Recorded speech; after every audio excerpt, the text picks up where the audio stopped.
Hello, I'm Russ Wakeham. I'm here live from Two Drifters Distillery down in southwest of England in the UK, and I'm here to talk about how to start up your drinks business with sustainability at the core, and really what Two Drifters Distillery is all about. So yeah, if we could start with the slides, that'd be great.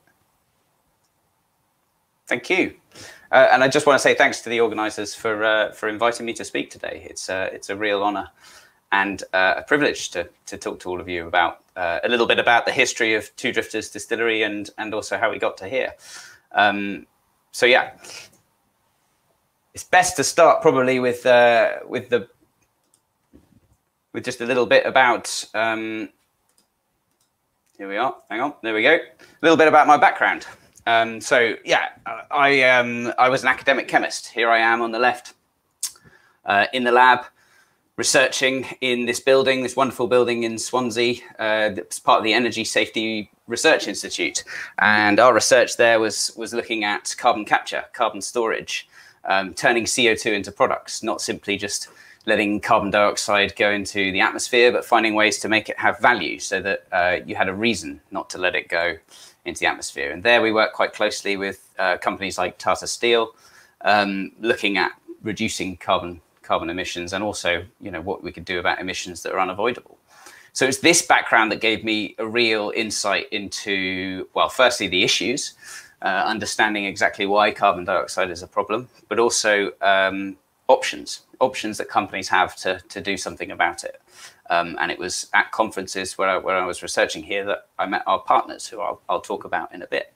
But it's really important. There's, you know, not only the organic chemistry side of things, leading neatly into distilling and how I ended up in making rum, but also, you know, the whole environmental aspect and the sustainability credentials that Two Drifters had. They're all born out of this background.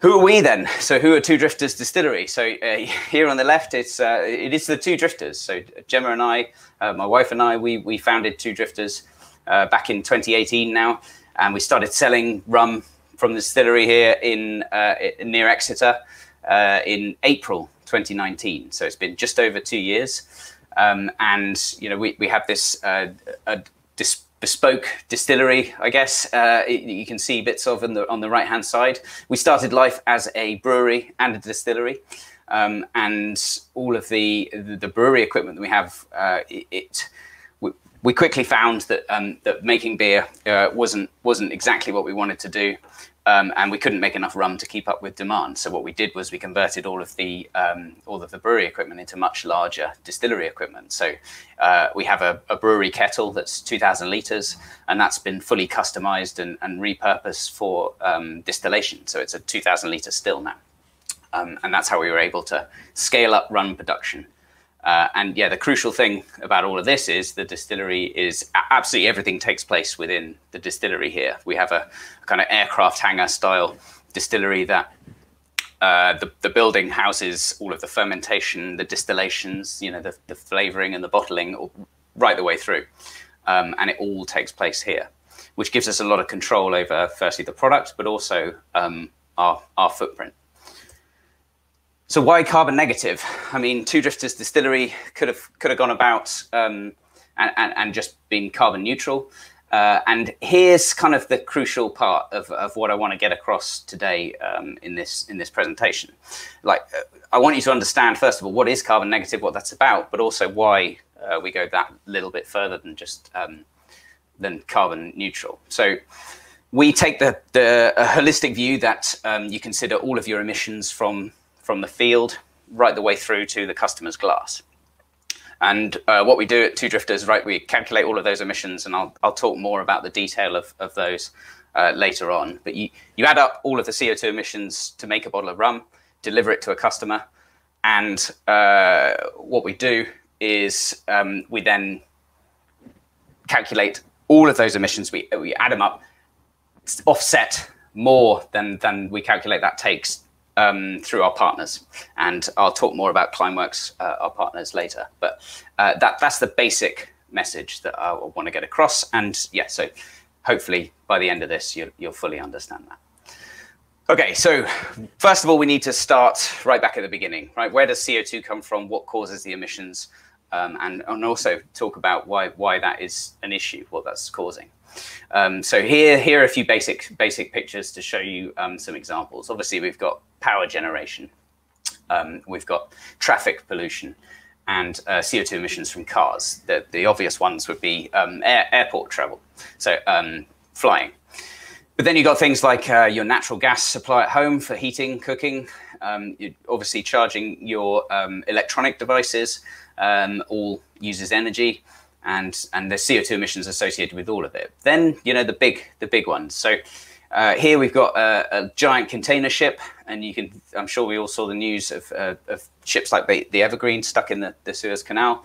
Ships like that are absolutely vast. And actually the 5 biggest ships in the world emit more CO2 than all of the cars combined. So actually, transporting goods across the ocean is an enormous contributor to CO2 emissions.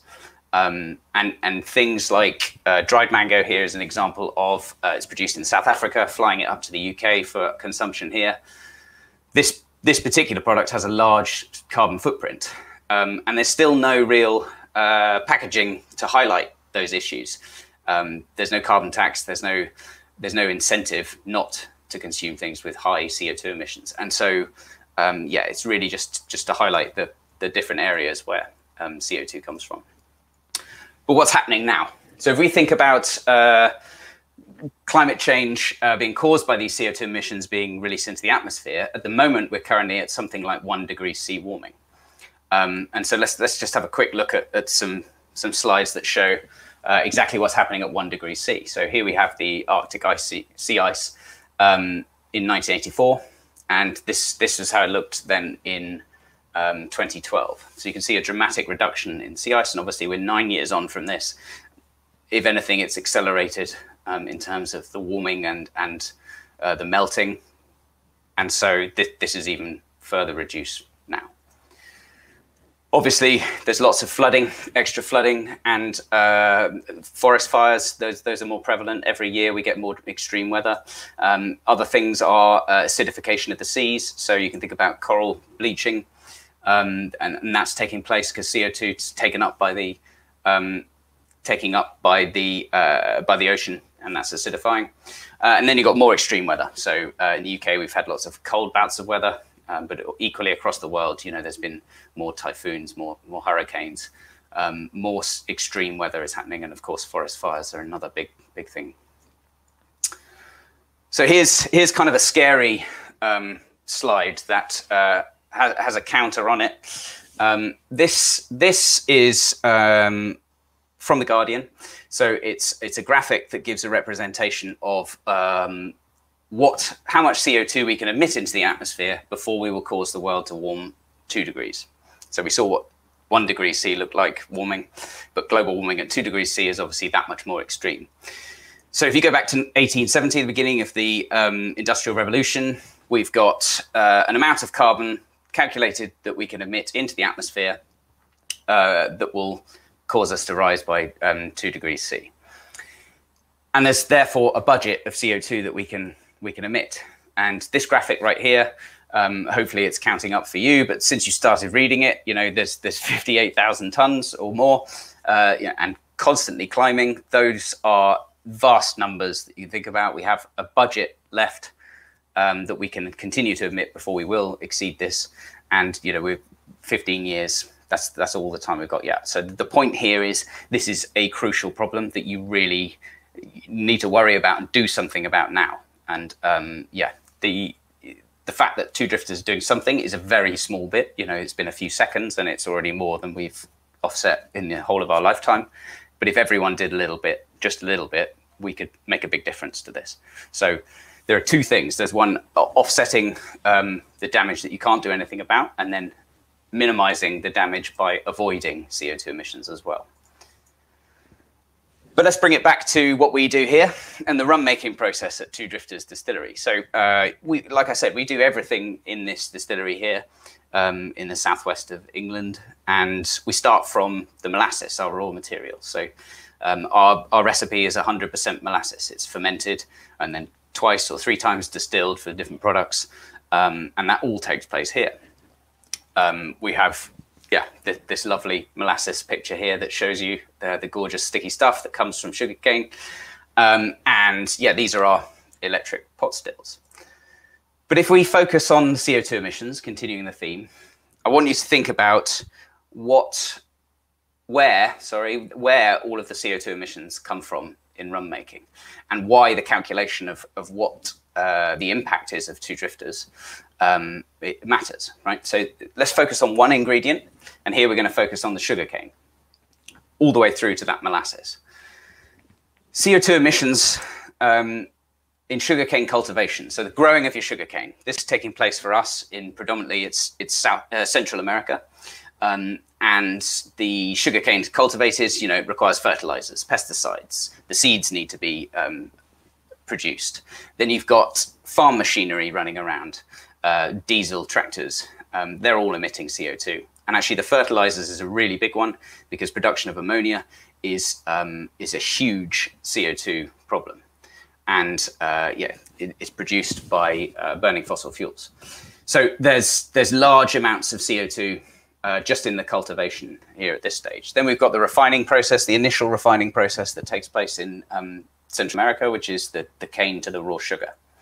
So then we move on to the sugarcane transportation. So we've got this raw sugar. It's transported from the plantation, the refinery, depending on the process. That goes to the port in Central America.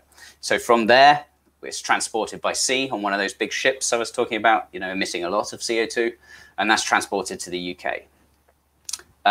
From that port in the UK, it needs to make it to Tate and Lyle's refinery, and the sugarcane refining. That's the process of turning that raw sugar into Tate and Lyle's granulated white sugar, and also the byproduct, which is the molasses that we purchase. And you can think about all of the energy and water that goes into refining and all of that process. And there you've got CO2 emissions all the way along the line. Right, so this is even before we've got to a point where we're buying something. Then we move into stuff that is directly related to the distillery's activities. So first off, that's East London refinery, the Tate and Lyle's refinery. We have to transport the molasses here to Devon. And you see what I say about this aircraft hangar style thing. So this pointy roof, that's us, and it opens up into the distillery.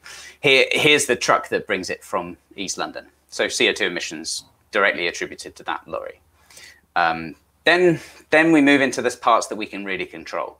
So the molasses, the fermentation, and the distillation parts. So in terms of distillation and everything, like our fully electric distillery, all of the stills, all of the fermenters, the cooling, everything is electric. And I'll come on to how we reduce that CO2 footprint, but there's opportunities there.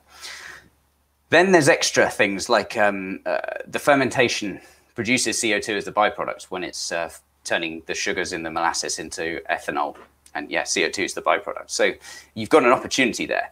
It's generally considered that if you can imagine all of the sugarcane growing in the plantations, they are capturing CO2, absorbing CO2, and that's what they use to grow.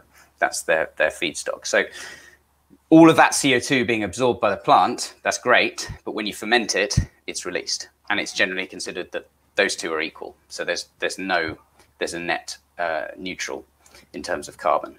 So there's a potential to capture that. And we have a project that's ongoing with my colleagues at Swansea, so my old group, where we plan to capture that CO2 and turn it into some interesting products. But the technology is a long way from being fully developed and commercial, but really interesting project to be part of.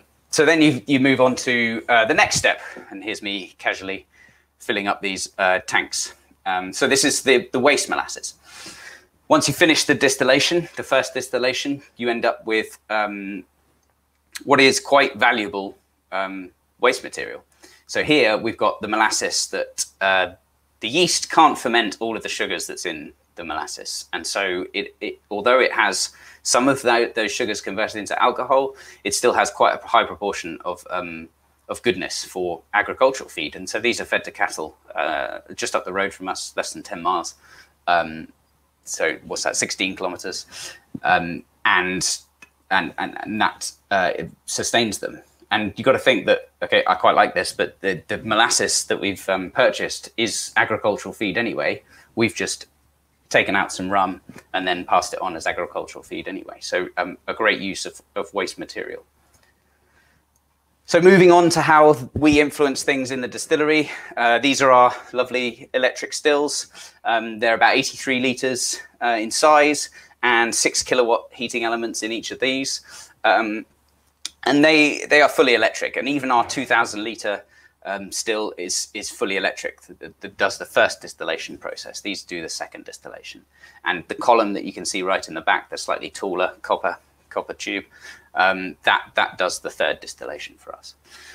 These, because they're fully electric, we have no gas supply here at the distillery, and that allows us to choose. In the UK, you can choose to use a green tariff on from the grid. So we have a contract with SSE, and this is their green tariff. So it's zero emissions energy. It's a mixture of wind, solar, tidal, and nuclear power that makes up that, and it's accredited zero emissions. In the UK, you need to be careful. I'm sure it's applicable to other countries as well. There is often green energy as an option that uses biofuels. And while that's still better than burning the fossil fuel equivalent for us, it causes CO2 emissions. And like I said, we've got this CO2 to offset if we don't eliminate it. That's why we avoid using that in our process. So we focus on zero emissions energy here. And that really is a big part of what we can control. Other things, so once it's finished at the distillery and we've done all of the process of making the rums, other decisions you can make are around delivering your products to consumers. So our e-commerce platform, we're selling direct to customers. If they're outside of local delivery zones, then we use DPD. DPD, a certified courier, that they're certified carbon neutral. And so there are zero emissions associated with that for us. We also have our electric van charged on our zero emissions energy. And as I've put up here, we've driven over 15,000 miles. And that means we've saved over 4 tons of CO2 versus the fossil fuel van equivalent. So a large part of it is avoiding emissions through schemes like this, right? These would otherwise be things that we'd have to think about. Right, so the offsetting component. I said that we add up this large bill of CO2 because there's large parts of the process. I focused in on the sugar cane, but you've got to imagine all the other ingredients that go into it. When you can't influence it with your activities directly, then you need to offset those. And so I met these guys at a CO2 conference. They're based in Switzerland, but this particular plant that you can see here is based in Iceland and runs on the geothermal energy there. And here on the right is a certificate for our CO2 removal. And so this was back in March. And Climeworks have these amazing machines. So they're here. They're called direct air capture machines. So this picture gives a nice illustration of how that works. You have air passes through these machines that look a bit like air conditioning units, I guess. But basically, they filter out all of the CO2 and concentrate it, and then it's collected in a separate phase. And once that CO2 is collected, it then goes through another process where it's converted into stone, and then that's stored underground. And it's that technology that's sucking CO2 straight out of the atmosphere and locking it away, and is really crucial to how we offset parts that we can't control. Now, I keep saying that, and I really want to emphasize why it's such a big part of our thinking, of our focus. So the carbon costs here, just to give some insight, for a ton of carbon dioxide, the EU charges €45 if you just, as a company, emit CO2 into the atmosphere. And that price changes, but it's roughly around there. The technology here, Climeworks, expensive technology, right? Costs us €700 a ton to offset through this method. And there are other offsetting methods that planting trees is another method. and there are others, but this is the one we choose to focus on because I really like this technology. And actually, in reality, we need a balance of all of these things. And bringing the cost down of this requires investment and requires support from businesses like us. So yeah, this large cost of €700 a ton of CO2 emitted means that we are so focused on anywhere where we emit CO2. So all of those parts that I talked about in the previous slides, like the choice of DPD as the courier, choosing the zero emissions energy, those are no-brainers because the alternative is to pay for the CO2 like this. And so it effectively acts as a tax on the business, a carbon tax on the business that ensures that every decision we make as a business is influenced by that, because otherwise we pay a financial cost. Okay, things we can improve on. So here we did a life cycle assessment with EcoChain at the beginning of the year to look at our bottles in 2020. So here on the left is a bottle of spiced rum and the breakdown of the different components. And you can see the largest component that's contributing CO2. So it costs 1.884 kilograms of CO2 to make a bottle of our spiced rum.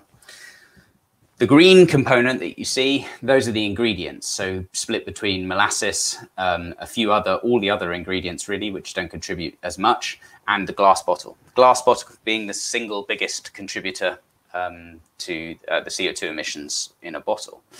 Then in orange, you can see the part that we work very hard on, that we have control over, which is the process here at the distillery. The choice of, our choice to use zero emissions energy from the grid, that brings that right down. But other things you do, like conserving water, being as efficient as possible within the distillery, that brings down those CO2 emissions. And then in the blue section, those are all the transport costs. So the transport here, a large portion of that is the ship. And the shipping of the molasses is that component. So that's a vast amount of CO2 that's emitted. And if it were possible for us to source molasses or sugarcane from closer, then that would reduce that bill, for example. But I want to focus in here on something we've improved on, just as an example, which is the glass bottles. So I know it's green, that doesn't mean it's good. These are the CO2 emissions associated with a glass bottle. So one glass bottle. On the left is last year's bottle. So it's 750 grams. We thought it was great at the start. It was cheap to buy. It had a nice thick bottom, so it looked really premium, but it's heavy. 750 grams is heavy. Also, it's produced in Italy, and so requires shipping across to the UK. And it comes on a lorry. So that's part of the truck component of the CO2. So there's a big set of CO2 emissions, but purely producing the glass bottle is 772 grams of CO2 here. And that's about because it happens because the making the glass is very energy intensive. And that's the biggest component. Massive amount of energy. The other sad thing with glass is that it's 100% recyclable material, but 50% actually end up in landfill and aren't recycled as much as possible. So that number could be improved, but through other means.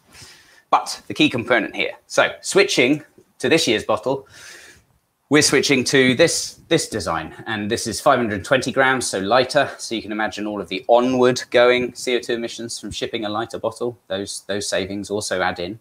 But even just switching the bottle in terms of its manufacturing cost, it's also made in the UK, so has much less transport costs when it's empty in terms of CO2. That saves us over 200 grams of CO2 per bottle. And based on that price I gave you, those numbers start to make a big difference, as we grow as a business. Yeah. So really, I use this as an example to show you how your little decisions will add up. And, there are other things that we're working on that can be improved, like switching to natural cork.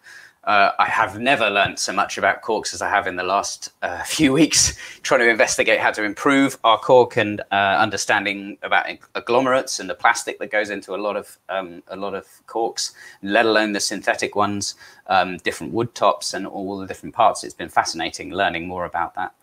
are tamper seals. So they are made from wood pulp.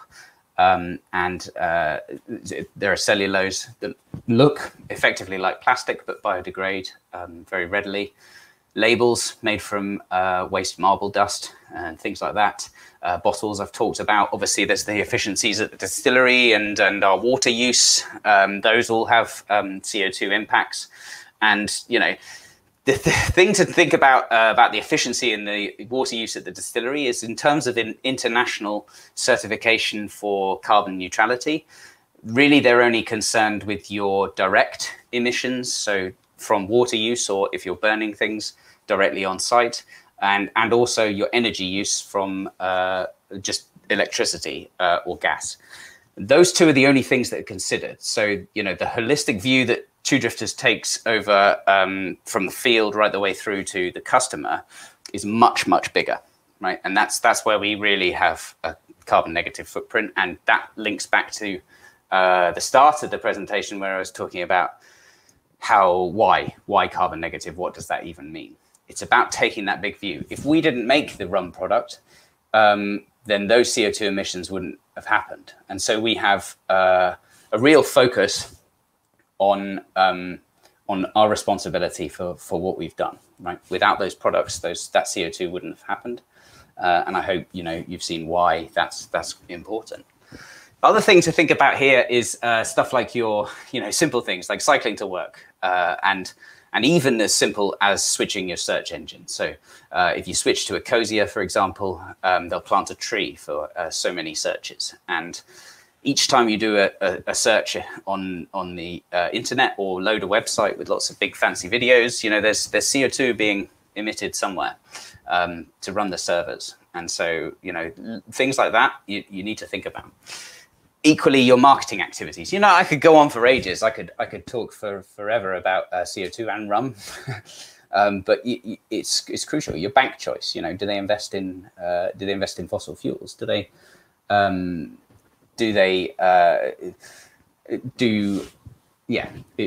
Is your pension fund, is that ethical? You know, there are loads of things you can think about and include in this. And that's it. The list does go on. Okay, so I've talked ages about CO2, but it's absolutely redundant as a startup business if sustainability is at the core, but your product's no good. So really the focus has been always at Two Drifters, right, rum first. The rum has to be phenomenal. That's everything we do is about making the best tasting rum. And we consider that all the environmental and the work that goes into improving our carbon footprint is just a given. That's it. I think sustainability at the core, but it's all about the product. Otherwise, no one will buy it. And unless you focus in on that, you know, you're missing a trick. So yeah, the rum's delicious and the sustainability is a given. That's how we set things up.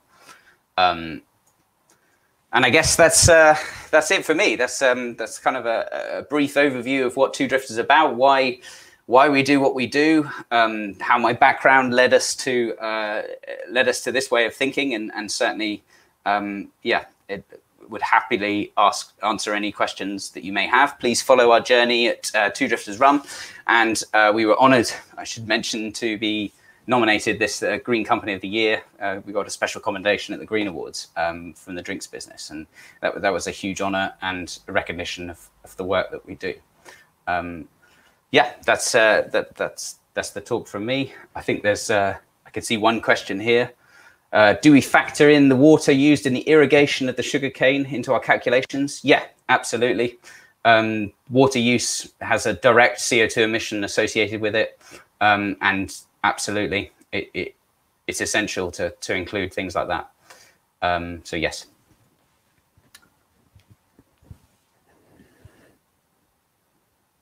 Okay. No more questions. Well, thank you very much, everyone, for watching. It was a real honor, like I said at the start, to talk to all of you. And I'm happy to answer any questions if you want to get in touch with me outside of here or visit the website. And yeah, it'd be great to hear from you. Okay.